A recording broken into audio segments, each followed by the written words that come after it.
الحمد للہ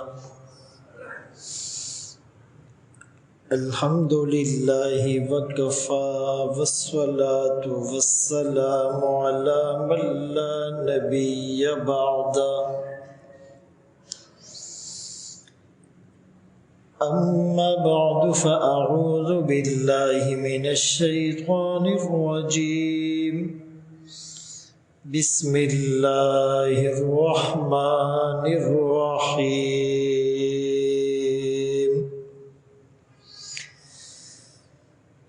وتوکل علی الحی الذی لا يموت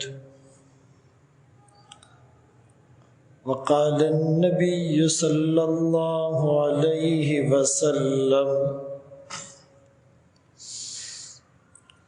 الدین النصیحہ او کما قال علیہ الصلاة والسلام صدق اللہ مولانا العظیم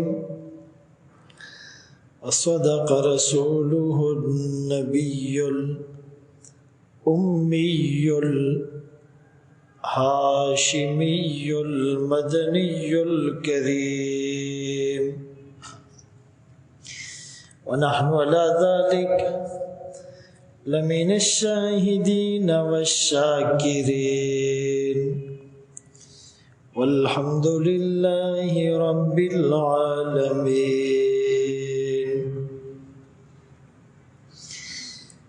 ثنا گو پتا پتا ہے خدایا دم بدم تیرا، زمین و آسماں تیرے یہ موجود و عدم تیرا، جو دنیا میں تیرا کھا کر شکوے کرے یا رب،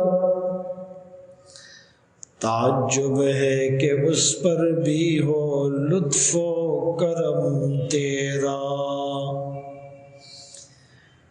جو تو میرا تو سب میرا، فلک میرا زمین میری، اور اگر تو نہیں میرا تو کوئی شے نہیں میری. پانی پانی کر گئی مجھ کو کلندر کی یہ بات،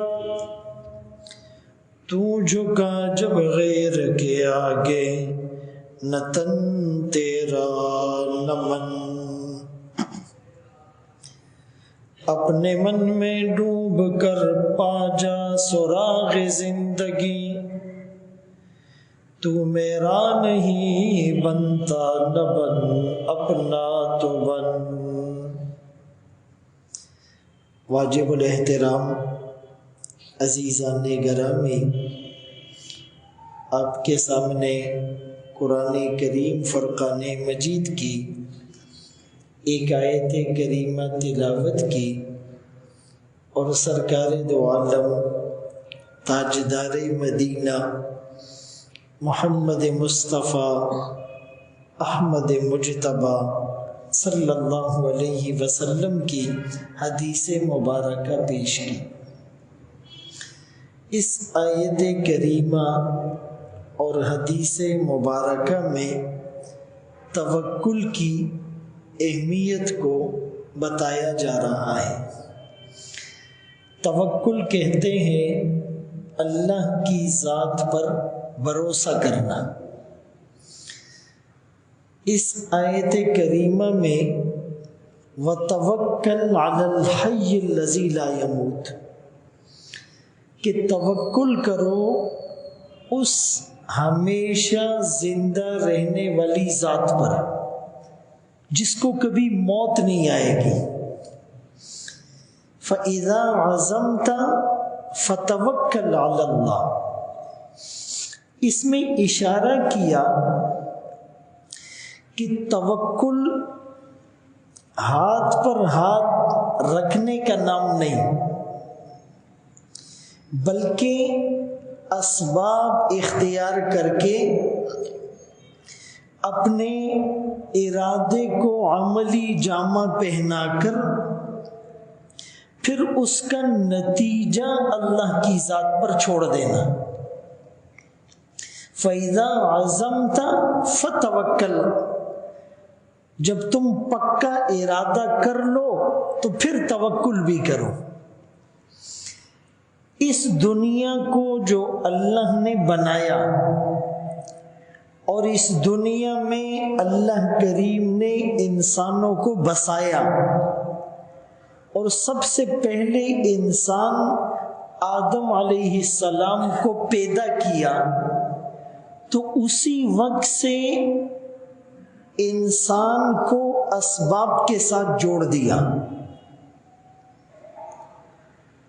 اپنی ضروریات کو پورا کرنے کے لیے یہ تگ اور دو کرے گا، کوشش کرے گا، محنت کرے گا، تو اس کی ضرورتیں پوری ہوگی.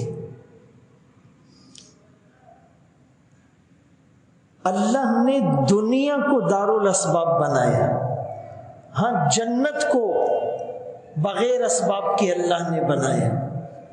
جنت میں آپ کو محنت مزدوری نہیں کرنی پڑے گی، بھاگ دوڑ نہیں کرنی پڑے گی، کھیتیاں اور فصل اگانے کے لیے بیج نہیں بونے پڑیں گے، لباس اور دوسری چیزوں کے لیے آپ کو پرچیزنگ نہیں کرنی پڑے گی. واللہ سب کچھ بغیر اسباب کے دیں گے. دنیا میں اور جنت میں فرق یہ ہے کہ دنیا کو اللہ نے اسباب سے جوڑا اور جنت کو اللہ نے اسباب کے بغیر بنایا. اسی لیے فرمایا فیہا ما تشتہیہ الانفس، جنت میں وہ ملے گا جو جی چاہے گا. وتلذ الاعین، اور آنکھوں کو کوئی چیز اچھی لگے گی. جی چاہے گا کہ بٹیر کا گوشت سامنے ہو، خود بخود آ جائے گا، اور کھانے کے بعد معدے پر بوجھ بھی نہیں ہوگا، اور قضائے حاجت کی ضرورت بھی نہیں ہوگی، اور اس کو خریدنا بھی نہیں پڑے گا، پکانا بھی نہیں پڑے گا، پلیٹوں کو دھونا بھی نہیں پڑے گا. ساری چیزیں آٹومیٹکلی اللہ پیش کریں گے. وَلَهُمْ فِيهَا مَا تَدَّعُونَ، جو پکارو گے ملے گا، اور ایسا کچھ ملے گا لا عین رأت، آنکھوں نے دیکھا نہیں، ولا اذن سمعت، کانوں نے سنا نہیں، ولا خطر علی قلب بشر، کسی کے دل پر اس کا خیال تک نہ گزرا ہو. وہ چیزیں ملے گی. لیکن دنیا میں اسباب کو اختیار کرنا پڑے گا. ایک آدمی یہ کہتا ہے میرا تو توکل بہت ہے، میں محنت مزدوری نہیں کروں گا، دکان نہیں جاؤں گا، فیکٹری نہیں جاؤں گا، بیج نہیں بوؤں گا، کھیتی نہیں کروں گا، کھیتی کو پانی نہیں دوں گا، شادی نہیں کروں گا، اور میری ضرورتیں خود بخود پوری ہو جائیں، مجھے توکل بہت ہے. تو یہ غلط ہے. اسی لیے کہ انسانوں میں سب سے زیادہ توکل انبیاء کو حاصل ہے، اور انبیاء نے بھی اسباب کو اختیار کیا. رسول اللہ صلی اللہ علیہ وسلم نے بکریاں چرائی اور خود فرمایا کہ ان بکریاں چرانے کے عوض مجھے اتنی اجرت ملی. موسیٰ علیہ السلام نے شعیب علیہ السلام کے ساتھ معاہدہ کیا، 8 یا 10 سال تک ان کی بکریاں چرائی، اور اللہ نے تقریباً انبیاء سے بکریاں چرانے کا کام لیا. اس میں نکتہ یہ ہے کہ بکریاں بظاہر تو بڑی عاجز مخلوق ہے، لیکن ان میں انتشار بہت ہے. یہ ایک لائن اور ایک رو میں نہیں چلتی. یہ ادھر ادھر نکل جاتی ہے، اس کو ریوڑ میں لاؤ تو دوسری نکل گئی، دوسری کو لاؤ تو تیسری نکل گئی، ادھر سے لاؤ تو ادھر سے نکل گئی۔ تو بار بار جانا اور بکریوں کو لانا، اور کمزور مخلوق زیادہ مار بھی نہیں سکتے، تو اس سے طبیعت میں نرمی آتی ہے، اعتدال آتا ہے، عاجزی آتی ہے، چونکہ ان نبیوں نے آگے چل کر انسانوں کی رہبری اور رہنمائی کا کام کرنا ہے، ایک ایک انسان کی منت سماجت کر کے اس کو اللہ کے در پہ لانا ہے، اس کو اللہ کے سامنے کھڑا کرنا ہے، اس کو اللہ کے سامنے جھکانا ہے۔ تو یہ ان کی ٹریننگ ہے، یہ ان کی تربیت ہے، یہ ان کی پریکٹس ہے، یہ ان کی مشق کروائی جا رہی ہے۔ تو بتانا میں یہ چاہ رہا تھا کہ انسانوں میں سب سے اعلیٰ درجے کا توکل انبیاء کو حاصل ہے، اور انبیاء نے بھی اپنی معاش اور ضرورتوں کو پورا کرنے کے لیے اسباب کو اختیار کیا ہے۔ ہاں، اس کا ایک کرائیٹیریا ہے، حدود اور قیود ہے۔ ایسا نہیں کہ دنیا کے پیچھے پڑ کر اللہ ہی کو بھول جاؤ اور وہ ساری محنت اپنے کھاتے میں ڈال لو، نہیں، نتیجے میں اللہ کی ذات پر بھروسہ رکھنا ہے۔ بھائی قارون کو کہا گیا کہ تمہارے پاس اتنا مال ہے اور یہ تمہیں خالق اور مالک نے دیا ہے، تو تم تکبر نہ کرو۔ تو اس نے کہا اوتیتہ علی علم عندی، یہ تو میں نے اپنی محنت سے کمایا۔ آج کل بھی ہم لوگ غیر محسوس طریقے پر اس طرح کے جملے بولتے ہیں، یہ میری محنت کی کمائی ہے، یہ میری دن رات کی کمائی ہے، یہ میری 40 سال سروس کی کمائی ہے، اس کے لیے میں نے خون پسینہ ایک کیا، اس کے لیے میں نے بڑے پاپڑ بیلے، اس کے لیے میں نے کئی راتوں کو نیند قربان کی، اس کے لیے میں نے دھوپ کی تمازت کو برداشت کیا، اس کے لیے میں نے ہواؤں کے تھپیڑے برداشت کیے، اس کے لیے میں نے اپنی خواہشات کو قربان کیا، اس کے لیے میں نے اپنے آرام کو چھوڑا۔ یہ جملے ہم کہتے ہیں، حالانکہ ایسا نہیں ہے۔ آپ سے زیادہ قابل لوگ، آپ سے زیادہ محنت کرنے والے لوگ، لیکن ان کے پاس اتنا مال نہیں۔ معلوم یہ ہوا کہ یہ صرف محنت پر نہیں ہوتا، یہ اس کی دین اور اس کی عطا ہے۔ تو میں یہ عرض کرنا چاہ رہا تھا کہ سب سے بڑے درجے کا توکل انبیاء کو حاصل تھا، لیکن انبیاء نے بھی اسباب کو اختیار کیا ہے۔ البتہ اس میں توازن ہو۔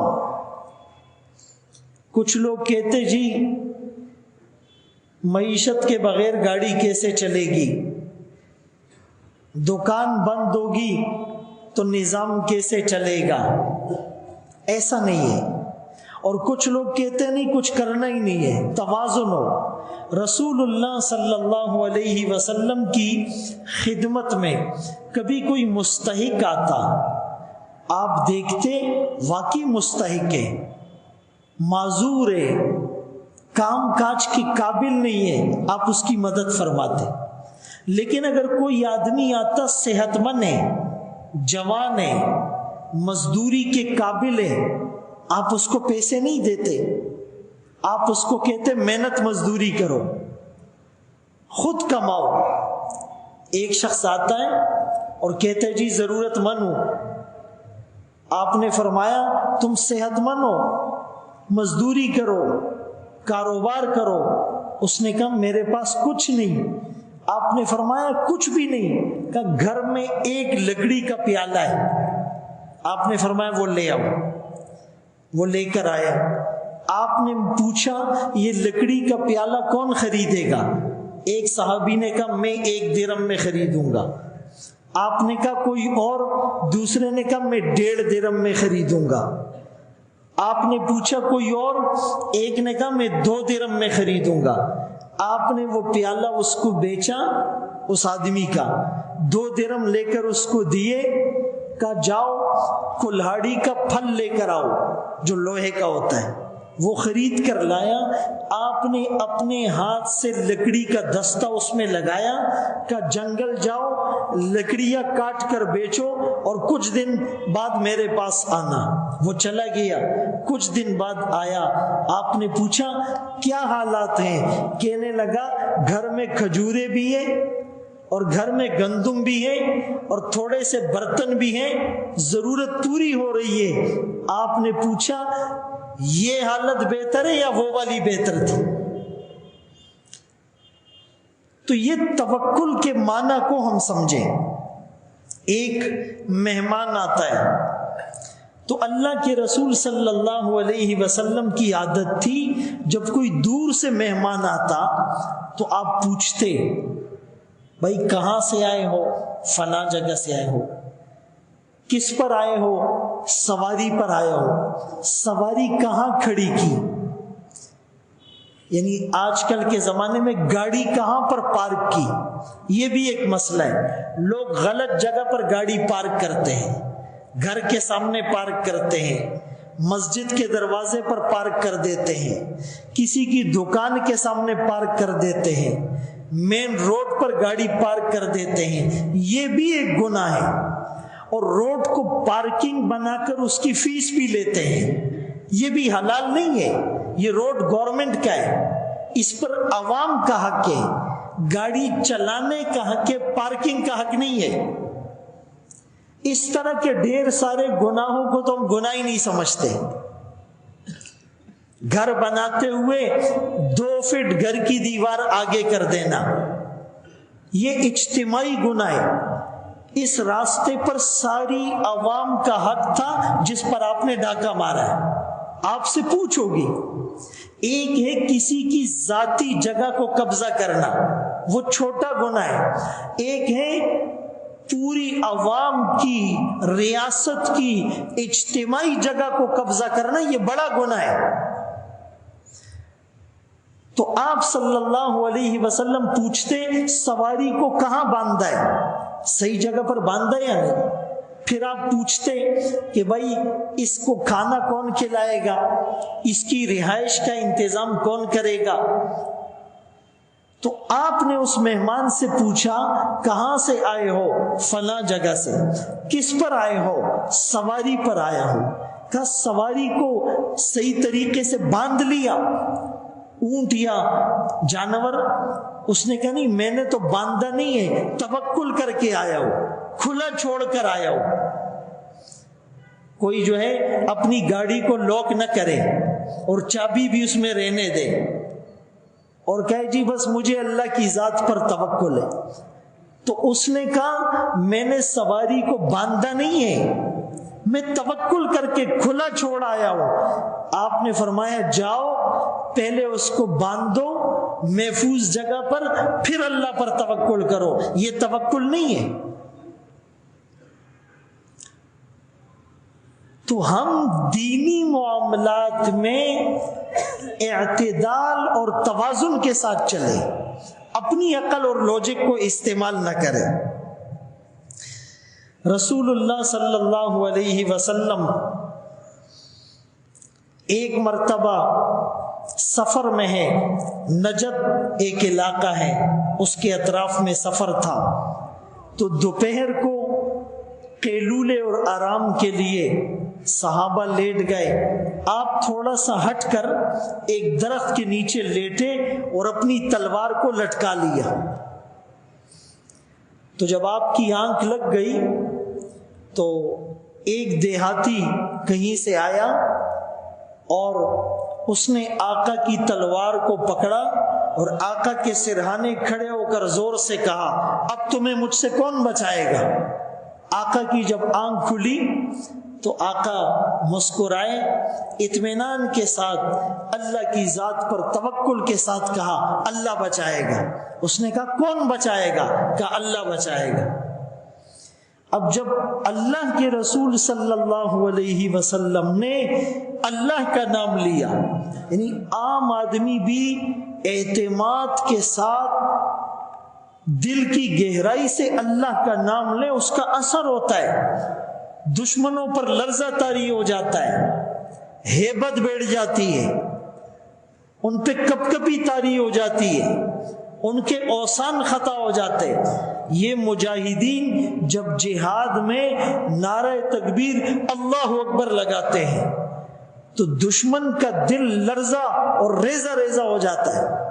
تو جب اللہ کا نام لیا جائے، دل سے لیا جائے، اور لینے والے بھی دونوں جہانوں کے سردار ہو، تو اس نے جب پوچھا کون بچائے گا، آپ نے فرمایا اللہ بچائے گا۔ اس کے ہاتھ سے تلوار چھوٹ گئی، آپ نے فوراً تلوار پکڑی، کہا اب بتاؤ، چونکہ تم تو اللہ کو نہیں مانتے، تمہیں کون بچائے گا؟ کافر اور مسلمان میں بنیادی فرق یہ ہے کہ اسباب کافر بھی اختیار کرتا ہے، مسلمان بھی اختیار کرتا ہے۔ اسلحہ اور ٹیکنالوجی کی محنت کافر بھی کرے گا، مسلمان بھی کرے گا۔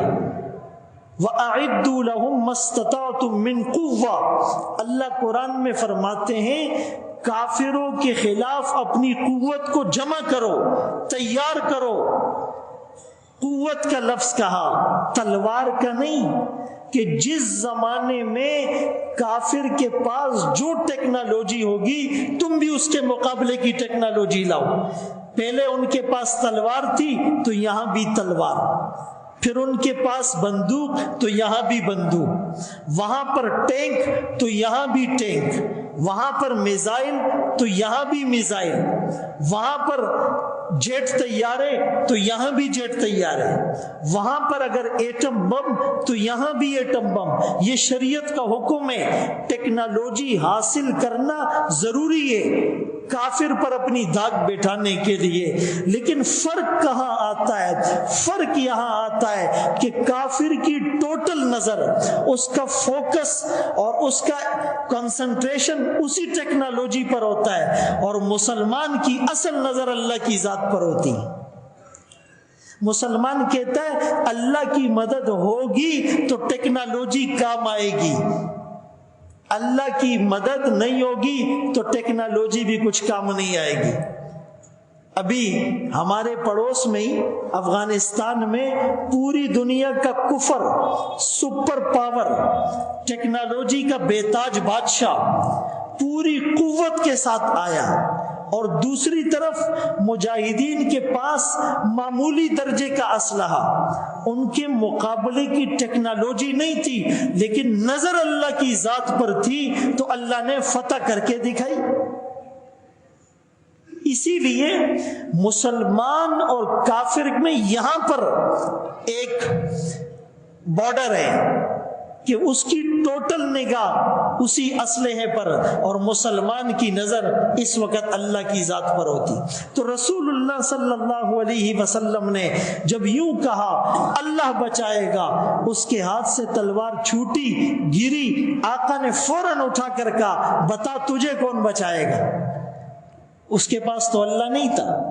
ایک جنگ میں جب کافروں کی طرف سے نعرہ لگا لنا عزا ولا عزا لکم، ہمارے پاس تو عزا بت ہے جس کو وہ اپنا خدا کہتے تھے، تمہارے پاس عزا نہیں، تو مسلمانوں کی طرف سے نعرہ ریپلائی میں جواب ملا لنا مولا ولا مولا لکم، ہمارے پاس اللہ ہے تمہارے پاس اللہ نہیں۔ اسی لیے علماء نے لکھا کہ مسلمان کے پاس تین چیزیں ایسی ہیں کہ اس کے سامنے کافر کی ٹیکنالوجی فیل ہو جاتی ہے۔ ایک بیت اللہ، ایک کتاب اللہ، اور ایک رسول اللہ۔ اللہ کا گھر، اللہ کی کتاب، اللہ کا رسول، جب اس پر ہمارا اعتماد ہوگا، توکل ہوگا، تو دنیا کفر مسلمانوں کے سامنے نہیں ٹھہر سکتی۔ لیکن یہ جو میں عرض کرنا چاہ رہا ہوں کہ اسباب اختیار کیے. جتنی جنگوں میں آقا نکلے تو پہلے معلومات کی کافروں کی تعداد کتنی ہے، ان کے پاس اسلحہ کتنا ہے، موسم کیسا ہے جہاں لڑنے جا رہے ہیں، تمہارے پاس کھانے پینے کا سامان کتنا ہے، جغرافیائی طور پر اس علاقے کا خد و خال کیا ہے، تلواریں کتنی ہیں، گھڑ سوار کون اچھا ہے، نیزے بازی میں کون مشہور ہے، تیر اندازی میں کون مشہور ہے، نشانہ پکا ہے، تلوار کون اچھی چلا سکتا ہے، فرنٹ لائن پر کون کیسے لڑے گا، یہ معلومات کرتے تھے. اور معلومات کرنے کے بعد پوری حکمت عملی اور اسٹریٹجی طے ہو کر پھر جنگ ہوتی تھی. ایسا نہیں ہوتا تھا کہ بس جنگ ہے اور اللہ پر توکل کر کے نکلو. یہ مسلمانوں کو بتایا جا رہا ہے کہ آپ نے اسباب اختیار کر کے نتیجہ اللہ کی ذات پر چھوڑ دینا ہے. غار ثور میں کیا ہوا؟ جب آپ ہجرت کے لیے نکلنے لگے، کافروں نے گھر کا محاصرہ کیا ہوا ہے، قتل کرنے کی سازش کر کے آئے ہیں، سارے قبیلوں کا ایکا ہو گیا ہے. آپ صلی اللہ علیہ وسلم نے حضرت علی رضی اللہ تعالیٰ عنہ کو اپنے بستر پر سلایا. چونکہ کافر وہ سوراخ سے دیکھ رہے تھے، جھروکوں سے دیکھ رہے تھے ٹائم ٹو ٹائم کہ یہ کب اٹھیں گے، باہر آئیں گے، ہم انہیں جو ہے وہ شہید کر دیں گے. تو آپ صلی اللہ علیہ وسلم نے حضرت علی رضی اللہ تعالیٰ عنہ کو اپنے بستر پر سلایا کہ وہ دیکھتے تھے کہ جی بستر پر تو کوئی سویا ہوا ہے، ابھی اٹھا نہیں ہے، اور آقا دوسرے دروازے سے دعا پڑھتے ہوئے نکل گئے. تو یہ بھی اسباب اختیار کیے. پھر ہجرت سے پہلے آپ نے صدیق اکبر رضی اللہ تعالیٰ عنہ کو کہا سواری کا انتظام کرو، اور ان کی بیٹی نے کھانے کا اور توشے کا انتظام کیا. اور ایک گائیڈ جو وہاں کے جغرافیائی بیک گراؤنڈ سے واقف تھا کہ کون سا راستہ شارٹ کٹ ہے، کون سا راستہ کافروں سے محفوظ ہے، ایک گائیڈ کا انتظام کیا. ہجرت بھی ڈائریکٹ ایسے نہیں کی، اسباب اختیار کیے. حضرت علی کو کہا آپ نے یہاں سو جانا ہے تاکہ یہ سمجھے ہم ابھی نکلے نہیں ہیں. صدیق اکبر رضی اللہ تعالیٰ عنہ کو کہا سواری کا انتظام کرنا ہے. ان کی بیٹی نے کھانے کا انتظام کیا، ان کے غلام نے گائیڈ کا کردار ادا کیا. ان تمام اسباب کو اختیار کرنے کے بعد جب آپ غار ثور میں گئے، کافر پیچھا کرتے کرتے قریب آ گئے، اور جو غار ثور میں گیا ہے اس کو اندازہ ہوگا کہ جب آپ اندر جائیں گے تو جو باہر کھڑا ہوا آدمی ہوگا اس کے پاؤں نظر آئیں گے. تو صدیق اکبر رضی اللہ تعالیٰ عنہ کو ان کے پاؤں نظر آنے لگے.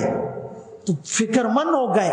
اللہ کے رسول کی فکر تھی کہ کہیں آقا کو نقصان نہ پہنچ جائے. تو کہا آقا اگر ان میں سے کوئی آدمی جھک کر دیکھے گا ہم نظر آ جائیں گے. اب اس موقع پر اسباب تو اختیار کیے ہوئے تھے، یہاں پر آپ نے توکل کا ثبوت دیا. فرمایا لا تحزن ان اللہ معنا، ابو بکر غم نہ کرو، اللہ ہمارے ساتھ ہے. تمہارا کیا گمان ہے ان دو کے بارے میں جن کے ساتھ تیسرا اللہ. ایسا اعتماد اور توکل اللہ کی ذات پر آ جائے. فرمایا وَمَن يَتَوَكَّلْ عَلَى اللَّهِ فَهُوَ حَسْبُهُ، جس نے اللہ پر توکل کیا اللہ اس کے لیے کافی ہو گیا. اللہ ایسے رزق دے گا جیسے پرندوں کو رزق دیتا ہے. وہ صبح اپنے گھونسلوں سے نکلتے ہیں، پیٹ خالی ہوتا ہے، شام کو لوٹتے ہیں، پیٹ بھرا ہوا ہوتا ہے. ایک دن بھی کوئی پرندہ اپنے ساتھ شوپر میں کل کے لیے راشن لے کر نہیں آیا کہ یہ کل کام آئے گا. بس آج کے لیے اللہ ہی کافی ہے، کل کے لیے بھی اللہ ہی کافی ہے. آج غریب آدمی کے گھر میں 20 دن کا راشن پڑا ہوتا ہے. ایسا ہے ہم یہ نہیں کہتے کہ راشن نہ لاؤ، لیکن توکل ہمیں پتہ چل جائے چینی شارٹ ہونے والی ہے، چینی کی قلت ہونے والی ہے، جس کے گھر میں 2 کلو لگتی ہے وہ کہتا ہے 10 کلو لے آؤ، کم نہ ہو جائے۔ اگر اس موقع پر یہ ہو جائے کہ بھائی میں استعمال کم کر لوں، میرے ساتھ والے کی ضرورت پوری ہو جائے، یؤثرون علی انفسہم ولو کان بہم خصاصہ، صحابہ نے یہی تو قربانیاں دی کہ اللہ نے قرآن میں ان کے تذکرے کیے، ان کی تعریف کی۔ ایک دن اللہ کے رسول صلی اللہ علیہ وسلم کا مہمان ہے، ایک صحابی گھر لے گئے، گھر والی سے پوچھا کھانے کا کیا انتظام ہے؟ کہا تھوڑا سا ہے، صرف بچوں کا گزارا ہو جائے گا، تیرے میرے لیے بھی ناکافی ہے۔ وہ فرمانے لگے بچوں کو بہلا کر سلا دو کسی طرح، اور تم کھانا مہمان کے سامنے رکھ دینا، اور چراغ کو ٹھیک کرنے کے بہانے اس کی بتی بجھا دینا، اندھیرا ہو جائے گا، مہمان کھاتا رہے گا، میں منہ چباتا رہوں گا، اس کا پیٹ بھر جائے گا، اس لیے کہ اگر میں بھی ساتھ کھاؤں گا تو پھر تو اس کا پیٹ نہیں بھرے گا۔ اب اسی طرح کیا، ساری رات شوہر بھی بھوکا، بیوی بھی بھوکی، اور بچے بھی بھوکے سوئے، اور اللہ کے رسول کے جو مہمان تھے ان کا پیٹ بھر گیا۔ اللہ نے وہی نازل کی، یؤثرون علی انفسہم ولو کان بہم خصاصہ، اپنے نفسوں پر اوروں کو ترجیح دیتے ہیں، خود فاقے میں ہیں اوروں کو کھلایا۔ غالباً حضرت علی رضی اللہ تعالیٰ عنہ کا واقعہ ہے، ایک روٹی بنتی ہے بڑی مشکل سے، اور عین اسی وقت دروازے پر دستک ہوتی ہے، کون؟ مسکین ہوں، اللہ کے نام پر روٹی دے دو، دے دی۔ دوسری روٹی پکتی ہے، یا دوسرے دن یا اسی دن، عین اسی وقت دروازے پر دستک ہوتی ہے، کون؟ یتیم ہوں، اللہ کے نام پر روٹی دے دو، دے دی۔ پھر روٹی پکتی ہے، عین اسی وقت دروازے پر دستک ہوتی ہے، کون؟ قیدی ہوں، اللہ کے نام پر روٹی دے دو، دے دی۔ اللہ نے قرآن میں آیت نازل کی، یطعمون الطعام علی حبہ مسکینا و یتیما و اسیرا، وہ لوگ خود ضرورت ہے، خود فاقہ ہیں، خود بھوک ہے، اس کے باوجود کبھی مسکین کو، کبھی یتیم کو، اور کبھی قیدی کو کھلا رہے ہیں، اور پھر یہ بھی کہتے ہیں انما نطعمکم لوجہ اللہ، ہم تو اللہ کی رضا کے لیے کھلانے والے ہیں۔ اسی لیے جب جہنم میں جہنمی جائیں گے تو ان سے سوال ہوگا ما سلککم فی سقر، ارے بھائی کون سی چیز تمہیں جہنم میں لے آئی؟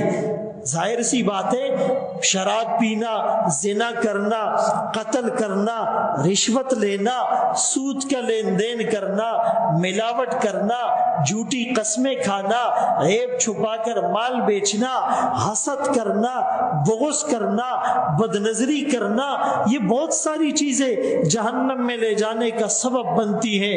لیکن اس موقع پر جہنمی کیا کہے گا؟ لم نک من المصلین، ہم نماز نہیں پڑھتے تھے، وَلَمْ نَكُ نُطْعِمُ الْمِسْكِينَ، ہم کھانا نہیں کھلاتے تھے، وَكُنَّا نَخُوضُ مَعَ الْخَائِضِينَ، ہم دین میں اپنی طرف سے تکے لگاتے تھے، یہ مسئلہ ایسا ہے، وہ مسئلہ ایسا ہے، یہ عالم ٹھیک ہے، وہ عالم غلط ہے، یہ بیان صحیح ہوا، وہ بیان غلط ہوا، اپنی طرف سے دین میں اٹکل اندازے اور تکے لگانا۔ فرمائے اس وجہ سے آج ہم جہنم میں۔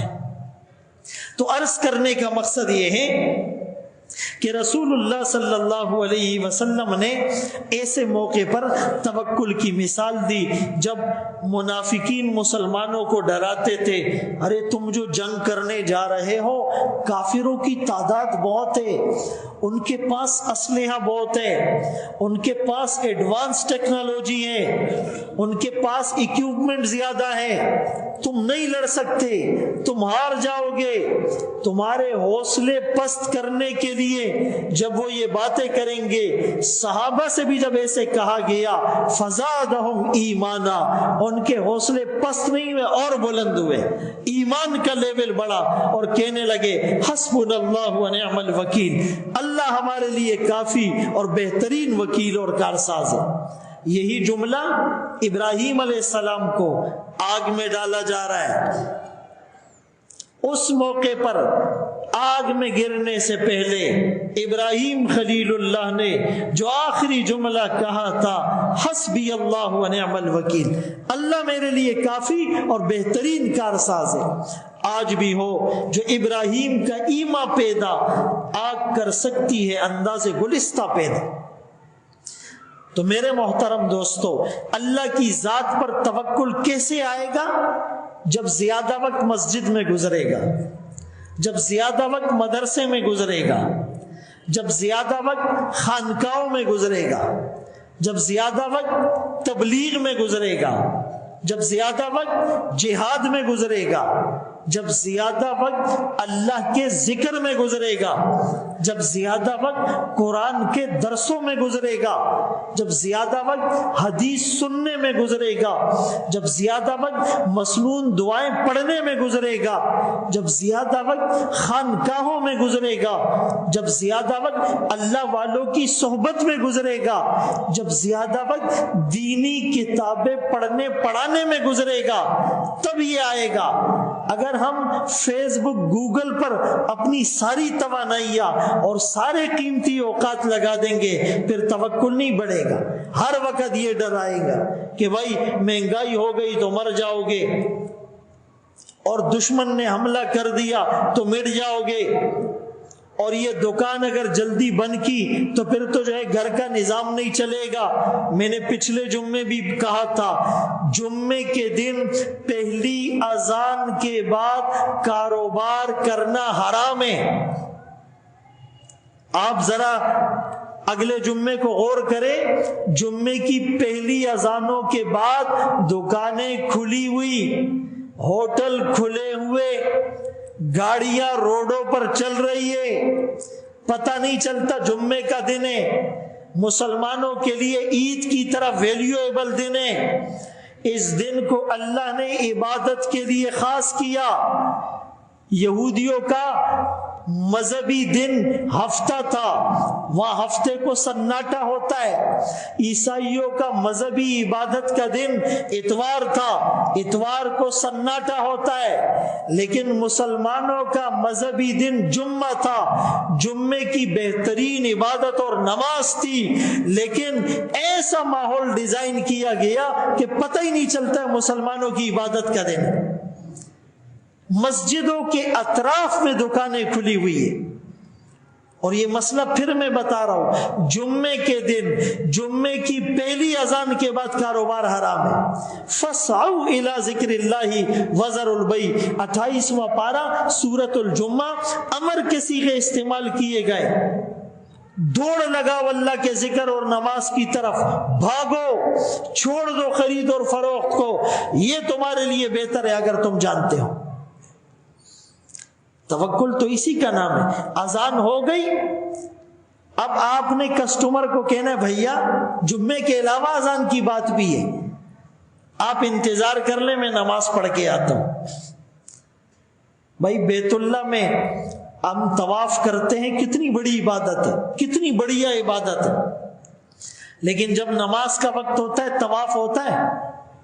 نماز کا وقت ہوتا ہے طواف رک جاتا ہے، طواف رک جاتا ہے۔ ہماری گاڑی نہیں رکتی، ہماری باتیں نہیں رکتی، ہماری نظریں نہیں جھکتی، ہمارے کان بند نہیں ہوتے، ہمارے ہاتھ حرکت نہیں چھوڑتے، ہماری دکان کا شٹر نیچے نہیں ہوتا، ہماری ڈیلنگ جاری اور ساری ہیں، خرید اور فروخت ہو رہی ہے، لین دین ہو رہا ہے، بے اور شراء ہو رہا ہے۔ یہ وہ مسلمان ہے جو باہر جا کر نعرے لگاتا ہے غلامی رسول میں موت بھی قبول ہے، یہ وہ مسلمان۔